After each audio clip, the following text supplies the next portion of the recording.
আসসালামু আলাইকুম। আমি নুসরাত জাহান সামিয়া আরও একটি আলোচনা নিয়ে আপনাদের মাঝে উপস্থিত হলাম। আজকে আমি মুক্তির পথ নিয়ে কিছু কথা বলবো। বেহেশত দোজকের মাঝখান দিয়ে একটি পথ আছে, সেই পথটির নাম হলো মুক্তির পথ। এই নিয়ে কিছু তত্ত্ব আলোচনা করব। আমার আলোচনাগুলো অবশ্যই আপনারা মনোযোগ সহকারে শুনবেন।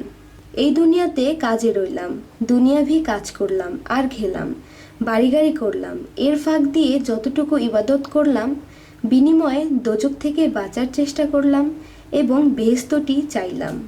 কিন্তু কোনোদিনও বললাম না, হে আল্লাহ, কিভাবে তোমাকে রাজি খুশি করতে পারি, এবং বেহেশতও চাই না এবং দোজকও চাই না।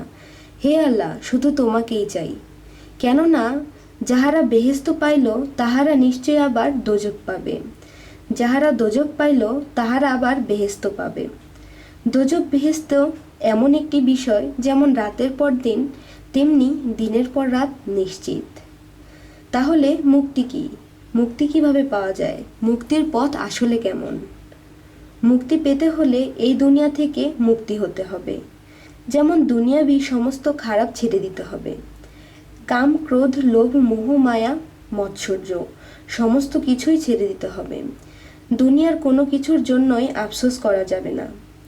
একমাত্র আল্লাহ ও রাসূল এবং নিজ মুর্শিদকে ছাড়া আর কিছুই চাওয়া যাবে না, এবং নিজ মুর্শিদের প্রেমে ধ্যানে খেয়ালে সর্বক্ষণ থাকতে হবে। কিন্তু দুনিয়াবি কাজকর্ম চলবে এবং 24 ঘন্টা আল্লাহর নামের ধ্বনি ছয় লতিফায় থাকতে হবে। সেই দিন হবে আমি আল্লাহর বান্দা, যখন আল্লাহর প্রেমেই ফানা থাকব। একদিন আমি তুমি আল্লাহর বন্ধুত্বে পরিণত হব। সেই দিন তোমার ও আমার মুক্তির ফয়সালা হয়ে যাবে ইনশাআল্লাহ। তো এই বলে আমি রাখছি।